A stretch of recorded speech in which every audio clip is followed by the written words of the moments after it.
What is going on, gunfighters?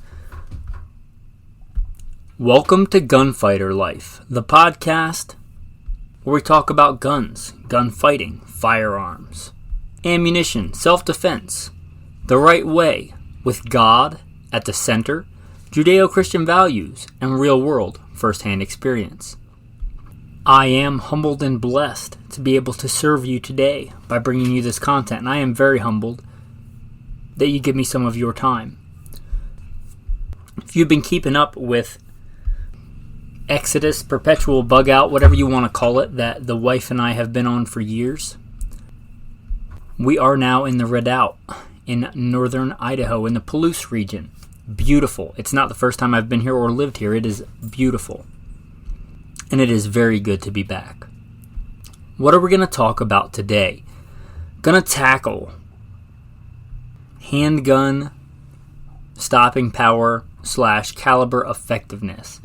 And I don't know if it's a good idea or not, because likely it may offend many, but I think it's important, so I'm going to do it.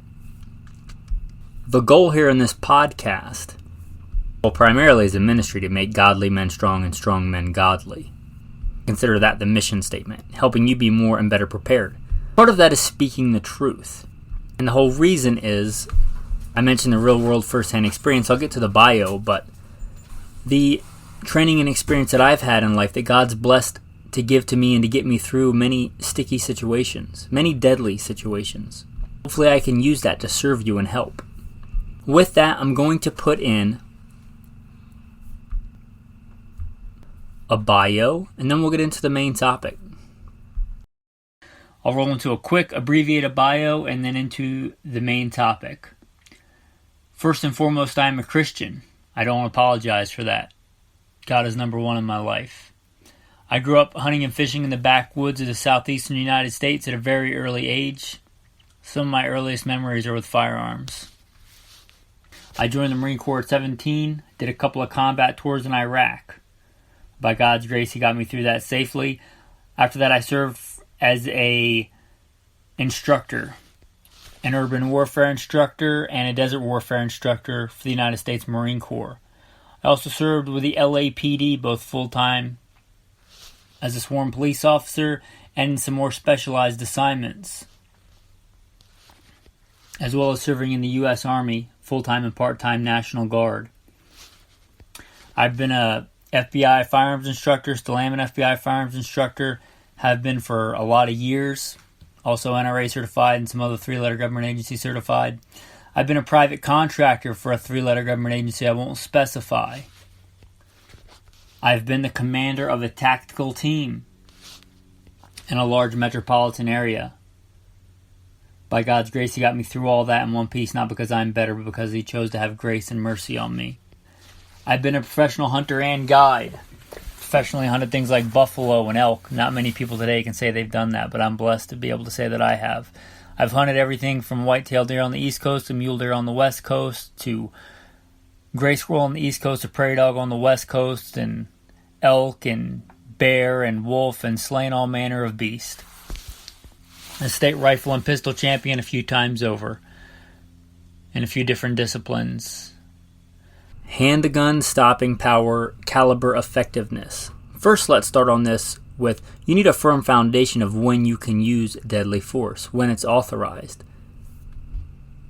And I'm talking the ultimate authority, God. One day we'll all stand before the judgment seat of Christ. Nothing is hidden from Him. He knows all thoughts and intents of the heart. You need to know when God says it's lawful to take life, and there are many places and many applications where God says, yes, this is prescribed, this is good, and this is not good. This is murder. You shall not do that. You need to know that. Next, let's talk about the terms. I don't particularly like handgun stopping power. That's probably what I'm going to title it, because people that search for it, that's probably a top search term. I like it better than knockdown power. Because really, unless somebody's off balance, no handgun is really going to have the power to knock somebody down. That's not how that works. It's not the movies. You don't shoot them and they fly backwards through a plate glass window. If that were the case, when you fired the handgun, you would also fly backwards, because for every action, there's an equal and opposite reaction. Let's talk briefly about what your goal should be as a moral, ethical human being made in the image of God, carrying a firearm. You shall love your neighbor as yourself. And some people may retort and say, well, then how could you shoot somebody? Well, let me say, if I was in a movie theater, as an example, and two guys bust in with AKs and start shooting dozens of people, and I'm there and I'm armed and I'm well trained, I would submit the most loving thing that I could do is 2 to the chest, 1 to the head on those people that are mass murdering other people. That's the most loving way that I can love my neighbor as myself, is to end that threat, to stop that threat, to change their behavior from them doing something evil to ceasing from doing something evil. And that should be your goal too. It wouldn't be very loving of me in that scenario to sit down and curl into a fetal position and suck my thumb. I don't think that's very loving of anybody. First, today we're going to focus on handguns. Let's talk about handguns versus. A handgun is, in the vast majority of situations, especially the kind of handgun you're going to carry, getting to the ridiculous, like a Thompson Center in 30-30, but normal, practical handguns, right? They have far less of this stopping power than a long gun. You look at the effectiveness of a 45 ACP, the freight train of the handgun world, versus a 12-gauge slug, and it starts to look pretty subpar, and it is. If you look at something like a 9mm versus a 223, you see a very large disparity of force there, because there is one. Handguns are inherently limited. We don't carry handguns because they're the best at changing people's behavior from being evil to not being evil anymore. We carry handguns for convenience and because they can be easily concealed. And we can have them on us in many more environments than we could conveniently have a long gun. So let's just get that out of the way right there before we talk about handguns. Now, let's briefly talk about statistics. First of all, when you look at any statistics, not even handgun stopping power or ballistics or anything like that, first ask who did the study, I would say. Who does it benefit? Who funded this research? Like if it's 4 out of 5 doctors recommend, are those doctors getting kickbacks and paid by the drug companies? You may want to take that into consideration when looking at a study. So that's number one. Number two, you can skew a lot of data. Keep that in mind. Like for gun stuff, for instance, do they count suicides? Because there are a lot, sadly, there are a lot of suicides by firearm. If you're looking at something, for instance, like the average distance of a handgun, a deadly handgun encounter. Let's say, for instance, there was one legitimate self-defense shooting where a guy defended his family and shot an adversary at 12 yards. And then there were 2 suicides at 0 yards, because those are basically contact shots. If you average that out, the average distance of that would be what? Simple math, 4 yards. Somebody might look at that data and say, well, the average is 4 yards, so I'm good. If I can hit a silhouette at 4 yards, I'm good. That's really skewed data because it takes those things into account.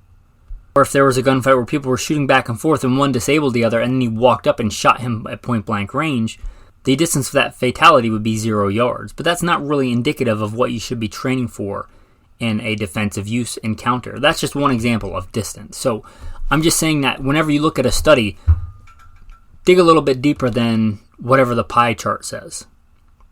Now I'm going to talk about a study which I consider perhaps one of the best studies done on handgun stopping power. Done by Greg Ellifritz. Give total credit where credit is due. Again, I think probably the best study done heretofore on handgun stopping power. The study is entitled An Alternate Look at Handgun Stopping Power, and I'm getting this from BuckeyeFirearms.org. Now, instead of reading all the caveats and stuff for this study, I encourage you to go read that. It would get incredibly boring, I think, if I just read paragraph per paragraph what these things mean. But I think with common sense, you can probably deduce some good conclusions from this data. And again, I think this is the best handgun study for handgun stopping power that we have to date. There may be another one I'm not aware of, but of the ones that I'm aware of, this one is the best. It tracks shootings, I believe, over a 10-year period. Now, let's take a look at some of that data. I'm going to start with the 22 because there's a 25 ACP listed, but I doubt many people are carrying that for defense. The 22, number of people shot 154. Number of hits, 213. That tells us they were probably shot more than once. Number of hits that were fatal, 34%. Keep that number in mind. Average number of rounds until incapacitation, 1.38. Number of people who were not incapacitated, 31%. One shot stop, 31%. Accuracy, head and torso hit, 76%. Actually incapacitated by one shot torso or head hits, 60%. I'm probably going to skip over 32 ACP. It's a good round, but not many people carry it. 380, number of people shot, 58. A lot less than the 22. That seems pretty logical. Number of hits, 150. Percentage that were fatal, 29%. Wait, that's less than the 22. Just a little caveat there. Average number of rounds until incapacitation, 1.76. Number of people who were not incapacitated, 16%. One shot stop, 44%. Accuracy to the head and torso, 76%. Percentage of actually incapacitated by one shot torso hit, 62%. Now let's go to 38 special. That's a classic defensive round. Number of people shot, 199. So that kind of bears out in the numbers, right? A lot of people carry 38 special. Number of hits, 373. Percentage of hits that were fatal, 29%. Average number of rounds until incapacitation, 1.87. Number of people who were incapacitated, 17%. One shot stops, 39%. Accuracy, head and torso hits, 76%. Percentage incapacitated by one shot stops, head or torso, 55%. 9mm Luger, the elephant in the room. Number of people shot, 456. There you go. Number of hits, 1,121. Percentage of hits that were fatal, 24%. Average number of rounds until incapacitation, 2.45. Percentage of people who were not incapacitated, 13%. One shot stops, 34%. Accuracy, head or torso hits, 74%. Percent actually incapacitated by one shot torso or head hits, 47%. Now let's look at what we consider kind of an iconic, really good self-defense round in a handgun. 357 Magnum, and it says and SIG. 357 SIG is not super common, so I mean, I would assume most of these are 357 Magnum, but I could be wrong. Number of people shot, 105. Number of hits, 179. Number of hits that were fatal, 34%. Average number of rounds until incapacitation, 1.7. Number of people who were not incapacitated, 9%. One shot stops, 44%. Accuracy, 81%. Percentage actually incapacitated by one shot, torso or head hit, 61%.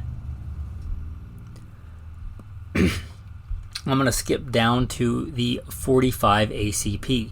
I'm going to skip over 40 Smith & Wesson. That's kind of a dead cartridge or dying cartridge. You can go back and look at that data if you want, but I don't want this to get too dry. Number of people shot, 45 ACP, 209 hits, 436. Percentage of hits that were fatal, 29%. Average number of rounds until incapacitation, 2.08. Number of people who were not incapacitated, 14%. One shot stops, 39%. Accuracy, 85%. Percentage actually incapacitated by one shot, one shot, torso or head hit, 51%. All right, so that was a lot of dry data, and probably you have your favorite pet cartridge that you're going to hone in on that. But I want to look at this data soberly and point out a few things. Let's look at what I would consider one of the first ones on here that I would really hone in on as important. Not that it's not all important, but I mean for you as a defensive shooter. Number of hits that were fatal. Let's look at the .22 round. And this includes short, long, and long rifle. But again, I would assume that the vast majority are .22 long rifle. .22 shorts are not super common. So, number of hits that were fatal, 34%. Let's go to the .380. Percentage of hits that were fatal, 29%, less than the .22. .38 special, number of hits that were fatal, 29%. So we see basically the same between the .380 and the .38 special, which makes a lot of sense if you look at them ballistically. They're pretty similar. Now let's look at the 9mm Luger. Percentage of hits that were fatal, 24%. It's a little bit less than 29%. Let's look at .357 Magnum. Percentage of hits that were fatal, 34%. That's a bit more, but remember, that's exactly the same as the .22 long rifle. How could the .22 long rifle and the .357 Magnum be the same as percentage of hits that were fatal? Surely the freight train of the handgun world, the .45 ACP, is going to have some impressive numbers. But if you look, 29%. And again, that's basically in the same ballpark as the .380 and the .38 special. How could that be? Well, that's a percentage of hits that were fatal. Shot placement is really, really important. Right? If you shoot somebody in the heart with a .22 or a .45 ACP, the result is death.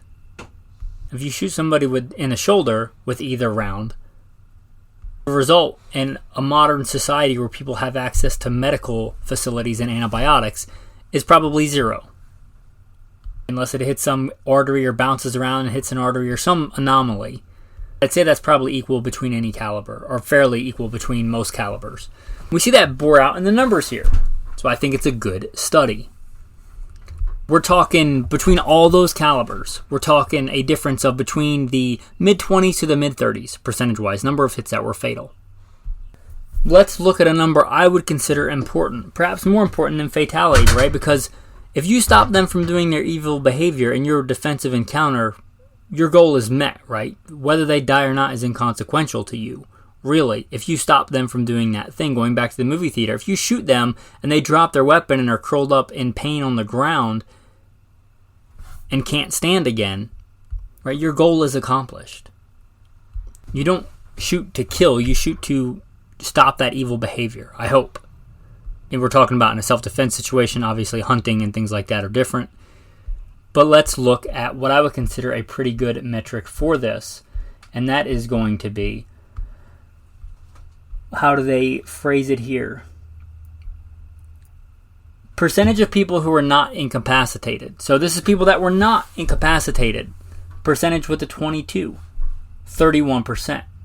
Percentage with the .380, 16%. That's a pretty substantial difference. .38 special. Percentage of people who are not incapacitated, 17%. And again, we see a lot of congruency there because ballistically, if you look at .380 and .38 special, there's a lot of similarity there. And we see a lot of similarity in these numbers. 9mm Luger. Percentage of people who are not incapacitated, 13%. All right. There. So now we see a noticeable difference in between calibers, right? We go to .357. Percentage of people who are not incapacitated, 9%. I would say those are substantial differences. Remember, we're going from 34% with the .22 to 9% with the .357. .45 ACP, percentage of people who are not incapacitated, 14%. So there we see a legit difference. And if you're talking about a self-defense encounter, if you're talking about shooting to change somebody's behavior, to stop them from doing evil things, I would say that's a really important metric to have. Percentage of people who were not stopped. Because if they're trying to kill you or somebody else and you don't stop them, there's a pretty good chance they're going to continue to try and kill you or successfully kill you or somebody else. Right? If you're shooting to stop an active shooter, then being able to incapacitate them is important. And if your round does not incapacitate them, or your caliber does not incapacitate them, that's kind of a failure. And one of the caveats I should have mentioned in the beginning, I've seen firsthand. There's some funny things that happen in ballistics. Some shots you think should absolutely be a fantastic shot have very little effect on the target. Some hits that you think might be marginal could be completely catastrophic for the target. Going back to like an artery. Now, a torso hit you would think is always preferable to a leg hit. I would never tell you to aim for a leg unless that was the only target you had. But you could hit a torso and again hit no vital organs like in the shoulder, where you could hit the leg and transect that femoral artery and that person could bleed out very quickly. So there's this kind of gray area in ballistics, and these are, it's a study, right? Every shooting is an individual situation, and every bullet that goes into living tissue behaves a certain way, and there is this substantial area for anomalies in ballistics. Thankfully, I've been in many more hunting situations as a professional hunter and guide than defensive situations, even with all the experience that I talked about. I cannot recall the number of living things I have put bullets in. And sometimes bullets just don't behave the way you think they should, or a hit doesn't behave the way you think that it should. I just want to throw that out there. But I would consider this a very important metric. So important that I'm going to go over a couple of the key ones again. 22% of people who are not incapacitated, 31%. 9mm Luger, percentage of people who are not incapacitated, 13%. And that metric at least twice as effective. Now, if you look at the one-shot stops, which is people shot one time, all those are pretty similar. Again, they go from the 30s to the 40s as far as percentage goes. And there's more than just physical stopping, right? If you shoot somebody once and they think, hey, I've been shot. This is for real. I don't want to die. And they put down their gun. That's a win for you, right? You're there to change their behavior, and you effectively change their behavior. You might call that a psychological stop as much as anything else. Maybe they got shot once right in the hand, and they just decide, that really hurt. I don't want any more of this. I'm done. Caliber is less important in that scenario. Not the only metric you should look at, but we see that in the numbers here, right? There's not much difference in all the one-shot stops between calibers. You do see a little bit more in some of the bigger calibers, but not a lot more. And again, I think this is a phenomenal study. A couple of things I want to point out, and not the fault of Greg Elefitz, of who I have no affiliation with, but I appreciate him for doing this study. Now, this article that I'm looking at was published in 2011. Therefore, the data must have been collected prior to 2011 and concluded prior to 2011 or in 2011, right? You can pretty easily deduce that. So the shootings were from 2011 and prior. So I want to point out that defensive bullet technology has come a long way since 2011. And there were good bullets available in 2011, but I think the use of good defensive bullets is a lot more prevalent today than it was in 2011. Somebody that was in the gun and defensive and even as a sworn peace officer in that era. There are better options that are more prevalent today.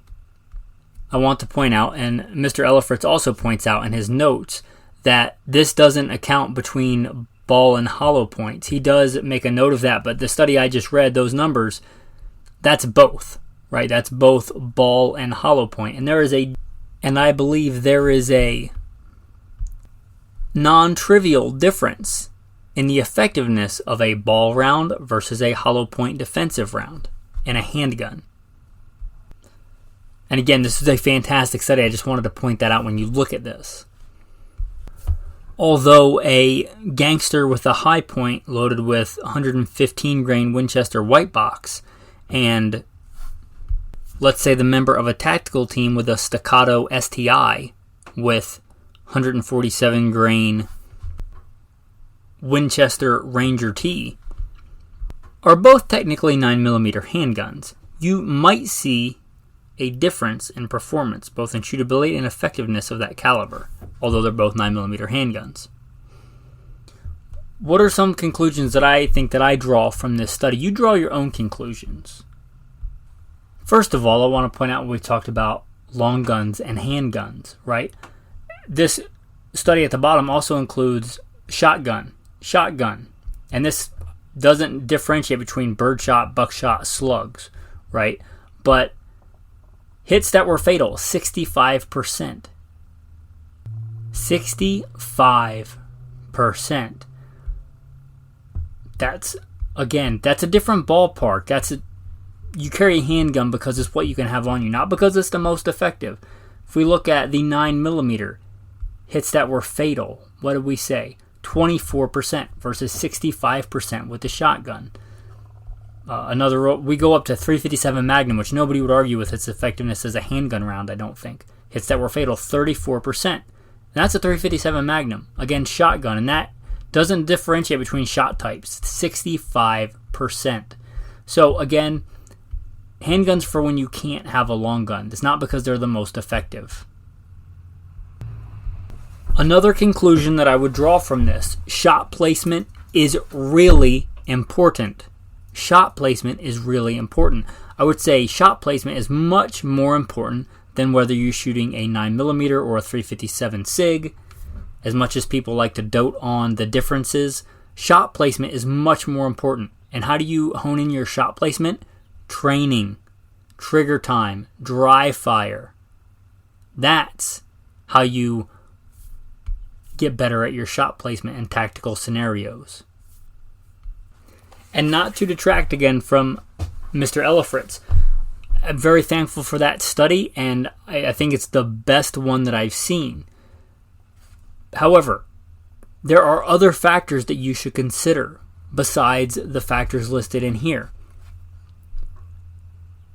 Okay, a balance between effectiveness and shootability. 44 Magnum, I didn't mention. 44 Magnum is undoubtedly going to have better numbers than 380. You could get a 44 Magnum Derringer about the same size as a compact 380. If you've ever shot a Derringer, I would ask you which one of those is going to be more effective. Even though the 44 is undoubtedly going to have more power, more energy, does that make it a better choice based on caliber alone? Caliber alone and effectiveness of that caliber alone is not the only criteria one should consider. Shootability and control, meaning rapid hits on target, rapid follow-up hits on target. I've told this story before, but I'm going to tell it again. I was a sworn peace officer. I thought I was a decent handgun shooter. Then I went to my first shooting competition. I quickly realized I had a lot to learn, to put it mildly. I was very humbled that day in a good way. I thought all that training and, LAPD at the time I believe was the longest law enforcement academy in the country. I thought that I had really good handgun training, and before that I was a Marine who carried an M9. Thought that I was decent with a handgun, and then I went to my first local shooting competition and got humbled. When that happened, I was carrying either a 40 Smith & Wesson, which was popular at the time, or a 45 ACP, I believe a Glock 21. Big in the calibers back then, I thought, everybody knows you got to have a 40 or a 45 or whatever I was thinking at the time. And then I started actually doing some testing once I got better at handgun shooting. Let me state something. When I went to my first handgun competition, even when I was a sworn peace officer, I got disqualified. Swallowed my pride, and I came back time after time after time until I started winning competitions. By God's grace, He gave me the humility to do that. When I started getting decent at handgun shooting, after I started competition shooting, I started doing tests, and I wish that I have recorded this somewhere, but it stands out very vividly as a turning point, an epiphany in my tactical development, let's call it. The circle on a IDPA target, for instance. Doing some testing, how many hits can I get in a couple of seconds with different calibers? And I quickly realized that I could get many more, not like one more, many more hits in the same amount of time with 9mm than I could with 40 Smith & Wesson 45 ACP. At the time, it was very in vogue to think that the 9mm was not powerful enough. This was long before the swing back and everybody going back to 9mm. This was back when 40 was the hot caliber.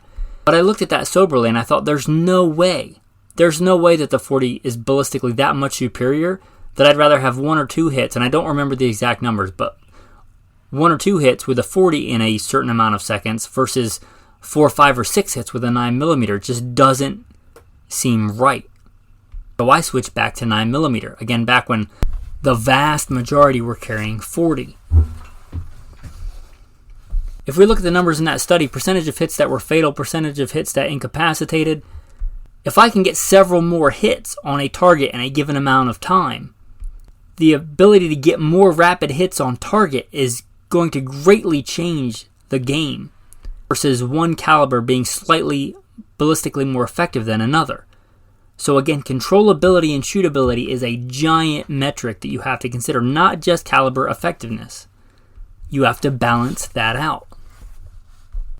Also, another factor to consider, carryability. How big is the handgun? Going back to 44 Magnum and that Derringer, you get 2 rounds. You can easily carry a Derringer 44 Magnum. If you wanted something with more capacity that was actually not great to shoot, but you could actually get a couple of follow-up hits on target with the 44 Magnum, even though it would be slower, talking a Ruger Red Hawk, a Smith & Wesson Model 29, and despite what Dirty Harry would have us believe, it's not a very carryable gun. And for a duty police officer, most cops at the time were not like Callahan, the fictional character. They carried mid-size revolvers because they're much more carryable. How much more does that apply to you as a concealed carry individual? So carryability of a given firearm is a thing as well. And in general, there's a lot of generalities in how the gun fits and whether the slide's going to bite you or whatever. But in general, when you reduce the size and weight of the handgun, you get more felt recoil in general. And if that gun moves more, you're usually, all other things being equal and in generalities, going to slow your follow-up shot ability. Caveat, that's one of the main reasons I still, as a concealed carrier, carry a full-size fighting handgun day to day. It's not because capacity. It's because I have a much better ability to get a first fast hit on target and follow-up hits quickly on target with a full-size fighting handgun than a super small subcompact. I really don't care. There's plenty of super small subcompacts that have more than enough capacity that I would consider effective, but they're not nearly as shootable as a full-size fighting handgun. That's why I carry a full-size fighting handgun. Another one to consider is cost. Cost of training, cost of ammo. Again, this is a balance. 357 SIG, I would say looking at those numbers, if you just look at ballistic effectiveness, looks like it'd be more effective. But what does 357 Magnum 357 SIG cost to shoot and train with? Well, I have my favorite go-to carry gun. Actually came, and I got it at a good deal because it came in 357 SIG. I bought a 9mm conversion barrel for it, knowing that in time it would pay for itself with ammo cost. And I carry it in 9mm because I train with it more in 9mm. Even though round for round, probably the 357 SIG is a more effective round. That's not the only metric. That's what I'm trying to drill in here. It's not the only metric. And here is another big one. Again, going back, shot placement is important. Ammo type is important, but not as important as shot placement. Do not. If you take anything away from this, and I've preached on this before, but I think people still need to hear it, so I'm going to say it again. Don't just buy a 115 grain Winchester white box and train with it and then load your gun up with 135 grain plus P critical duty. That's a good round. But is it feasible with the laws of physics and everything else that 115 grain is going to shoot the same place, the same point of aim, point of impact as a 135 grain plus P critical duty? Different bullet profile, different grain weight, different velocities, probably. All manner of differences there. Just mathematically, how do you think that's going to work out? Now, maybe that's a moot point. Maybe it doesn't matter. Maybe the guy rushes you and it's a contact shot from retention, right? Which, practice your CQB drills. Don't just practice your Mozambiques. Practice the CQB stuff, because that might happen. A lot of fights end up on the ground. Maybe he gets real close to you before he ever presents a threat that would dictate the use of lethal force. So if it's that kind of shot, yeah, that's maybe not important. But what it's a 15, 25, 40-yard, or even longer shot with a handgun, which we've seen even recently can be a thing. Number one, train so you can hit that target. Number two, point of aim, point of impact. You can see a drastic difference in loads even in a short distance. If you're going for that headshot or whatever it is, maybe because that's the shot you have. You see an active shooter shooting at somebody else and the only shot you have because they're behind cover for you is a leg. Fairly small target. Point of aim, point of impact is important. Don't just load your gun up with whatever defensive ammo. Make sure it shoots point of aim, point of impact for you. My advice is to find a training round and a carry round, duty round, whatever you want to call it, that shoot the same point of aim, point of impact. Some companies make this easy, and I'm not affiliated or get bribes from any company, but like Speer Gold Dot, they make the Speer Lawman in 147, and they make the Speer Gold Dot in 147. They're designed with the same bullet profile, same ballistics to shoot in the same place. You might be able to find that on your own. Maybe you do want to shoot Winchester White Box 115, and maybe you find a 115 grade standard pressure load that shoots the same point of impact. But don't just assume. There's a lot that goes into that. You need to be sure of that. If you're taking on the responsibility of defending your and other people's lives, and their lives may depend on you making the shot or not, number one, train. Number two, point of aim, point of impact is important. Hitting your target, shot placement, going back to that study, is way, way more important. Shot placement. Now the load and the load selection is important. Training is also important. Gun handling is important. Safety is important. It's all important, and you get that by training, dry firing, knowing when you can make a shot. And one of the marks of being a really good marksman, getting up to being an expert and a master, is knowing when not to shoot, knowing when to take a little bit of extra time because you're not going to make that shot. That's a lot of discipline there. And thanks for letting me talk and preach on that, I guess. If you're asking me, it should be no surprise, what's the best defensive handgun caliber? I think it's 9mm. And not because it has the best numbers in that study. In fact, it doesn't. But because I think it's the best balance. The best balance of all those criteria. A carryable size handgun, cost and availability of training ammo, controllability of shooting it, being able to get fast follow-up hits on target with a decent amount of ballistic effectiveness. You can draw your own conclusions. I am not infallible. You can look at the numbers for yourself. Go actually test them. Go actually shoot targets at given distances with different calibers and see the effectiveness of those targets. See how well you can shoot them. You may decide 45. You may decide you're a 1911 guy, and I love 1911s. And I carried one on duty. Even sometimes after my 9mm thing, I would sometimes carry a 1911 and 45. Because for that specific mission, I thought it was a good choice. If you're willing to carry a full-size 1911, that's a good handgun. You can draw your own conclusions. But if you're asking me, I think 9mm, and I think rightfully so, has kind of become the dominant defensive handgun round. And I think for good reason. And not because it's the best ballistically. Because there are a lot more or as important factors that go into that. Cost, economy of scale with the 9mm, shootability, wide array of guns, probably one that you're going to be able to carry and shoot effectively. All those factors. But that's a generality. That doesn't mean it's best for you. If a 22 is what you're willing to carry and shoot effectively and get rapid hits on target, as we saw in those numbers, 22 is absolutely a fatal round. If you decide in the super micro subcompact handguns that are available today, that 380 is a better choice for you because of controllability of shooting is than 9mm, even though ballistically it may not be as good. I would say good for you for considering that soberly, and the 380 that you have that's loaded on you with a round in the chamber that you practice with and can get follow-up hits on target is better than the bigger 9mm you're just not going to carry that you left at home.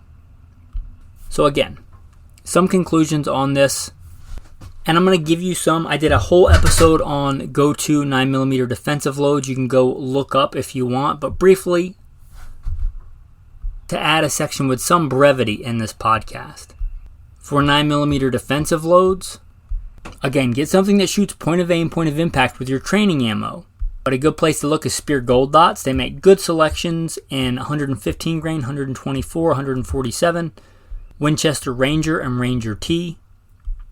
If you're on a budget, a still good option is Federal 9BP. Not the coolest name, but Federal 9BP is a good load and affordable.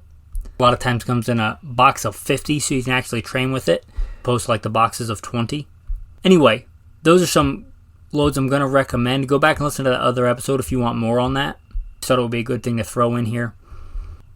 Now, gunfighters, if you listen through all of those rabbit holes and caveats and tangents, I am really humbled that you tune in. If you enjoy this podcast, if you think it should reach more men, if you want to support the message, if you want to support an American, veteran-operated small business, employees one, this guy, you want to support that. Again, I think primarily this is a ministry to make godly men strong and strong men godly, to help us watch and be ready. If that's something you want to support, consider becoming a patron. There should be a Patreon link in the show notes. I would be humbled and blessed by your support.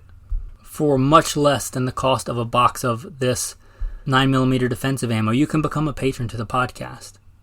I hope that you'll consider doing so. With that, as a thanks, tactical tip of the day.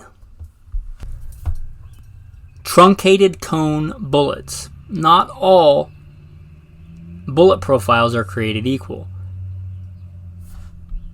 Now, it makes very little difference if you get a good expanding defensive round. But remember when I talked about those anomalies, even the best expanding defensive round may have an instance in which it does not expand. In those situations, when a bullet does not expand, whether it is a hollow point that fails to expand or it's just a full metal jacket, I think that for most situations, the truncated cone is a far better design than that round nose bullet. It does more tissue disruption, making it more likely to stop that person from doing bad things than a round nose bullet, just by the way it disrupts tissue. We could go up on a whole different tangent on that, but just look into that for yourself, but I believe that to be true. So if you're looking at defensive loads, you may consider, if you're debating between a bunch of other things and you've got it narrowed down to a couple, maybe look at the one that has a truncated cone design, more of a flat front design rather than a more rounded design. I'm not saying it should be your first criteria, but a criteria I think many people do not consider. Also remember I talked about training with the ammo that has a similar bullet profile as your defensive ammo. Now unless you're stockpiling, and I would submit that anybody that carries a handgun for defense should stockpile a little bit of ammo, because we've probably all been through ammo shortages in very recent times. If you consider yourself a survivalist and a prepper, and I do, and I don't apologize for that. If I'm stockpiling ammo, probably I'm not stockpiling massive amounts of defensive hollow point ammo because it's expensive. But if I had to use that training ammo for defense, if it got pressed into that role because it was a really hard time as far as ammo acquisition goes, I think that truncated cone design is a far better design than a round nose bullet. Not that round nose won't work. Again, I think truncated cone design is better. So something to consider and a tactical tip. Look at the truncated cone or very flat front bullet. At least give it some consideration. With that, hopefully what you consider the best part of the podcast, the tactical verse of the day. I'm going to give you some verses today because I think they're germane. Jesus says, Jesus, let he who has no sword sell his cloak and buy one. Talking about the beginning when it's okay to use deadly force, go back to the Word of God. It is written, you shall not murder. It is also written, if a man is caught breaking in and is struck so that he dies, there shall be no guilt for his bloodshed. Whoever sheddeth man's blood, by man shall his blood be shed. Now, there's also rules and laws given for manslaughter, which is different than murder. That's why there's the cities of refuge. If somebody kills somebody unintentionally, not having hated them in times past, they can flee to one of these cities and live. Again, you should know this if you're a just, moral, armed man, because one day we'll all face the judgment seat of Christ. With that, thanks for listening, and have a blessed day.